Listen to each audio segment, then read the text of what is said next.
लिखो 80 का मैटर है हाई कोर्ट का, ठीक है।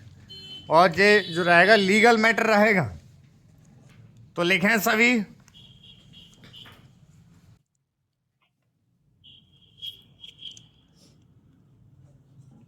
केंद्रीय कानून मंत्री किरण रिजिजू ने न्यायिक नियुक्तियों की कॉलेजियम वाली मौजूदा व्यवस्था को अनुचित बताया है।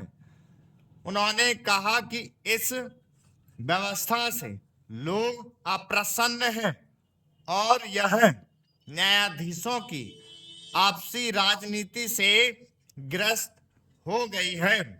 वरिष्ठ न्यायाधीश अपने मूल दायित्व से अधिक अगली नियुक्तियों की चिंता में रहते हैं।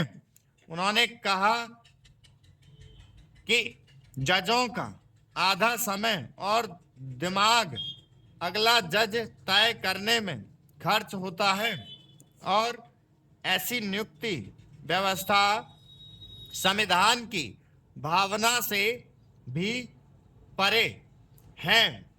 जजों का काम न्याय करना है। दुनिया में कहीं ऐसा नहीं कि जज ही जजों की नियुक्ति करें।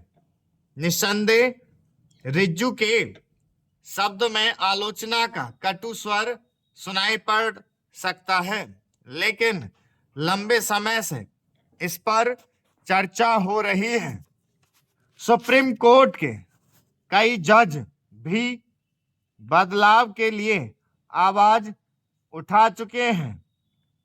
कुछ वर्ष पहले जस्टिस कर्णन मामले पर सुनवाई करते हुए सर्वोच्च न्यायालय ने भी इस नियुक्ति प्रक्रिया पर सवाल उठाए थे। तब कानून मंत्री ने तो यहां तक कह दिया था कि जब तक न्यायाधीशों की नियुक्ति कार्यपालिका कर रही थी तब तक कर्णन जैसे न्यायाधीश नहीं हुए। उनका संकेत साफ था कि जब से न्यायाधीशों की नियुक्ति स्वयं न्यायपालिका ने अपने हाथ में ली, तब से नियुक्तियों की गुणवत्ता में गिरावट देखने को मिलती है। यह बात सच के करीब लगती है। इस व्यवस्था में ऐसे न्यायाधीश सुप्रीम कोर्ट आ गए जो हाई कोर्ट में ही रोजाना घंटों विलंब से आते थे।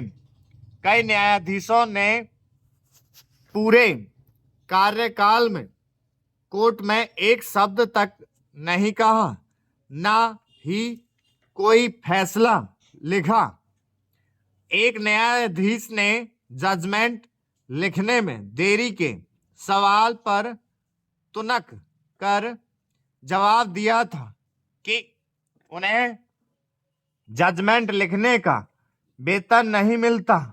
ऐसे उदाहरण दिखाते हैं कि न्यायाधीशों की नियुक्ति का अधिकार न्यायपालिका के पास आने के बेहतर परिणाम नहीं मिले।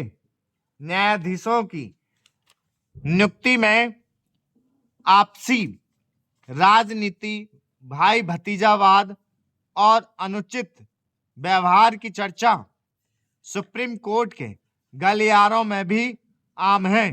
यदि किसी शीर्ष न्यायाधीश का कार्यकाल कुछ महीने भर का हो तो उसे कॉलेजियम मीटिंग में भी अन्य वरिष्ठ जजों का सहयोग नहीं मिलता।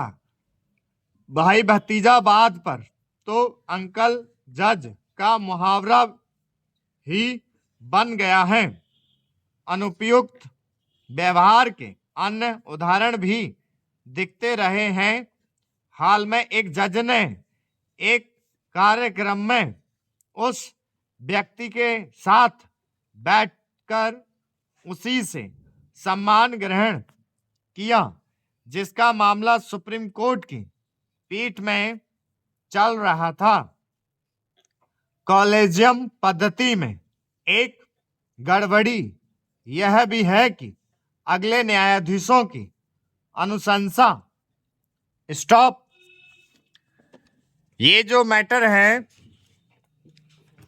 80 की स्पीड से बोला है, 5 मिनट का डिक्टेशन जो बोली जाएगी, जो कोर्ट में बोली जाएगी, 400 शब्द होंगे। अब इसको अनुवाद करने के लिए जो टाइम दिया गया है वहां वो 30 मिनट दिया गया है, पर 30 मिनट आप लोगों को नहीं करने। आप लोगों को कितने में करना है? 10 मिनट में या 12 मिनट में या 15 मिनट में। बचे हुए टाइम में आप क्या करेंगे? रीचेक 2 बार, 3 बार, 4 बार, जिससे कि आप लोगों की मिस्टेक कम हो, और मिस्टेक कम जब होंगी तो नंबर आपके ज्यादा मिलेंगे उसमें। अभी आप ये मत सोचें कि कितने पे कितने मिस्टेक पे कितने नंबर, तुम तो 0 लाओ, सही है। वो देंगे 0 पे, कौन सी घटा बढ़ा लेंगे, 0 होगी मिस्टेक तो 50 नंबर दे रहे हैं तो 50 देंगे, ना देंगे तो फिर बात कर लेंगे, समझ रहे हैं? तो आप लोग मेन चीज 12-15 मिनट से किसी का ऊपर ना जाए। खोलो और अनुवाद करो सभी फटाफट।